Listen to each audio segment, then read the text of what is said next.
Hi friends, welcome to CSP தான். இந்த video நம்ம இதை பற்றி பார்க்க போகிறோம் அப்படின்னு பார்த்தீங்கன்னா, நம்ம புறா திறக்கிறது வந்து மூற வரைக்கும் என்னென்னலாம் பண்ணுறோம் அப்படின்றது தான் இந்த வீடியோ பார்க்க போகிறோம்.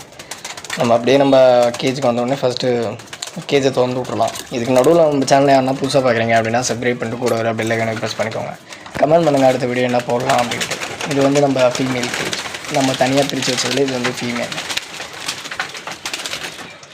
இப்போ அப்படியே மேல்தையும் திறந்து விட்ருவோம். ஒரு ஃப்ரிட்ஜ் பாக்ஸ் வேறு சும்மாவே இருக்குது, அதில் க்ளீன் பண்ணி அதெல்லாம் ஒரு ஃபிஷ்ஷு வளர்க்கணும் அப்படின்றது தான் இருக்கும். அப்படியே நம்ம மேலேயும் திறந்துட்டோன்னே எல்லாமே வீடியோ வருது. இதுங்க சுற்றுற நேரத்தில் வந்து உள்ளே எதனா புறா முட்டை எதனா வச்சுருக்கா அப்படின்றத வந்து நம்ம பார்த்துடலாம். நம்ம சிர்மா கேஜ் இதுலேயும் முட்டை இல்லை, இது நம்ம ஓமர் இதுலேயும் பார்த்திங்கன்னா எக் இல்லை.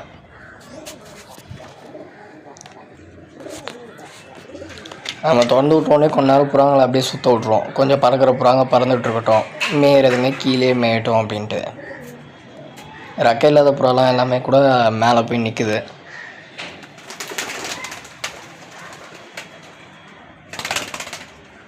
இப்போ கொஞ்சம் புறாங்க வந்து பறந்துட்டு இறங்கின உடனே நம்ம வந்து தண்ணி வைப்போம்.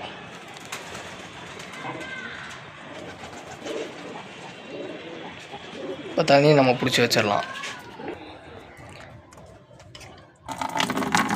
நம்ம தண்ணி பிடிக்கிற இதே டைம் வந்து நம்ம மூக்கல்லையும் ஊற வச்சுக்கலாம், புறாக்கு கடைசியாக போகிறதுக்கு. ஏன்னா மூக்கல்ல வந்து புறாங்க ரொம்ப விரும்பி சாப்பிடும், அது ரொம்ப சத்தும் கூட. மூக்கல்லையை வச்சோடனே புறாங்கெல்லாம் தண்ணிக்கு எப்படி வந்து பார்த்துட்டு போகுது பாருங்கள். ஆனால் நம்ம தண்ணி ஊற்றினாக்கா சில புறா தான் வந்து குடிக்கும், ஏன்னா உள்ளே தண்ணி வச்சுருக்கிறதுனால புறாங்களுக்கு அதிகமாக தாகம் எடுக்காது.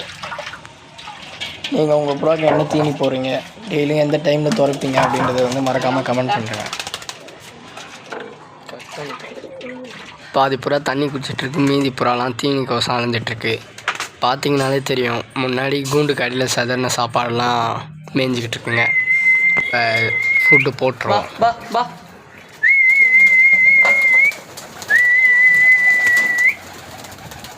அப்படியே கீழே அப்படியே நம்ம எல்லா புறாக்கும் தீனி போட்டுருவோம். நம்ம என்ன தீனி போட போகிறோம்னு பார்த்தீங்கன்னா, கம்மும் கேவரும் ஊற வச்சு எடுத்துருக்கோம். இந்த மாதிரி ஊற வச்சு போட்டால் புறாங்க பறக்கும் போது எங்கேயும் செதறாமல் இருக்கும். இப்போ பாருங்கள், புறாங்க எவ்வளோ பறந்து இன்னும் ரெக்கை ஆட்டினாலும் தீனியெல்லாம் செதறாமல் அப்படியே இருக்குது. எல்லா புறாவும் அப்படியே சாப்பிட்டுக்கிட்டு இருக்கட்டும். நம்ம வாரத்துக்கு ஒரு வாட்டி பார்த்திங்கன்னா கூண்டு எல்லாத்தையும் க்ளீன் பண்ணுறோம். அப்போ தான் கொஞ்சம் காலமாவது கூண்டு நல்லாயிருக்கும். இங்கே உங்களுக்கு பார்த்திங்கனாலே தெரியும், இப்படியே நம்ம விட்டுருந்தோன்னா புறாங்களுக்கும் நிறைய இல்லாத நோயெலாம் வந்திருக்கும். அதேமாரி கூண்டு உளுத்து போயிட்டுருக்கோம். மேல் கூண்டில் தான் எவ்வளோ அழுக்கு இருக்குதுன்னு பார்த்தா ஃபீமேல் கூண்டுலேயும் எவ்வளோ அழுக்கு இருக்குதுன்னு பாருங்கள். இப்போ எல்லாத்தையும் க்ளீன் பண்ணுறோம், எவ்வளோ பலன்னு இருக்குதுன்னு பாருங்கள். இதுலேருந்து எடுத்த வேஸ்ட் எல்லாத்தையும் நம்ம செடிக்கு தான் போட போகிறோம். செடிக்கு ஆனால் இது ஒரு நல்ல உரமாக இருக்கும். இப்போ நம்ம எல்லா கூண்டுக்கும் கொஞ்சம் மண் போட்டு விட்ருவோம். எதுக்காக மண் போடுறோன்னு பார்த்தீங்கன்னா, அப்போ தான் புறா மறுபடியும் பாத்ரூம் போகும்போது அது ஃபுல்லாக மண் மேலேயே நிற்கும், நமக்கு க்ளீன் பண்ண இன்னும் ஈஸியாகவே இருக்கும். அதேமாதிரி புறாங்களும் இந்த மண்ணை சாப்பிட்டு கொஞ்சம் ஹெல்த்தியாகவே இருக்கும். நம்ம 2 கூண்டுக்கும் மண்ணை போட்டோம். புறா எல்லாமே போட்ட கம்பு கேவரு எல்லாத்தையும் சாப்பிட்டு நிற்கிது. அப்படியே கையோடு நம்ம ஊற வச்ச மூக்கல்லையும் அதுங்களுக்கு போட்டுருவோம். மாதிரி மூக்கல்ல போடுறதுனால புறா உடம்பு கொஞ்சம் நல்லாவே இருக்கும். முட்டை போடுற புறாக்கெலாம் கொஞ்சம் நல்லா ஹெல்த்தியாகவே இருக்கும். நீங்கள் பாருங்கள் எவ்வளோ சீக்கிரமாக புறா காலி பண்ணுதுன்ட்டு. எப்போ நீங்கள் கம்பு கேவரு போட்டாலும் இந்த மாதிரி கடைசியாக வயிறு ரொம்புற அளவு கொஞ்சம் மூக்கல்லையும் போட்டு விட்ருங்க. எல்லா புறாவும் சாப்பிட்டு முடித்தோடனே நம்ம கூண்டெல்லாம் அப்படியே திறந்து விட்ருவோம். அதுவே ஒன்று ஒன்றா அடையும். இங்கே பாருங்கள் எவ்வளோ சீக்கிரமாக எல்லா மூக்கள்லையும் காலி பண்ணிடுச்சுன்ட்டு. இப்போ நம்ம அப்படியே எல்லா கூண்டையும் திறந்து விட்ருவோம். இப்போ எல்லா புறாவுமே எப்படி ஒன்று ஒன்றா உள்ளே போகுது பாருங்கள். இப்போ எல்லா புறாவும் அடைஞ்ச உடனே நான் மறுபடியும் காமிக்கிறேன்.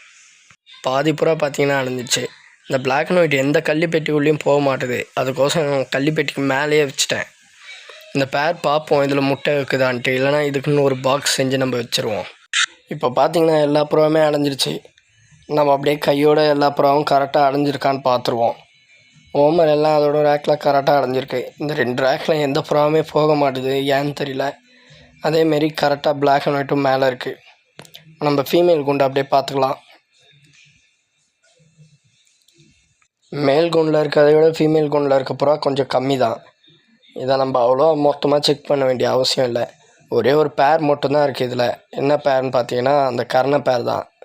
இது ஒன்று தான் பேராக இருக்குது. இதுவும் கரெக்டாக தான் இருக்குது. எல்லா புறாவுமே கரெக்டாக அதோட ரேக்கில் அடைஞ்சிருக்கு.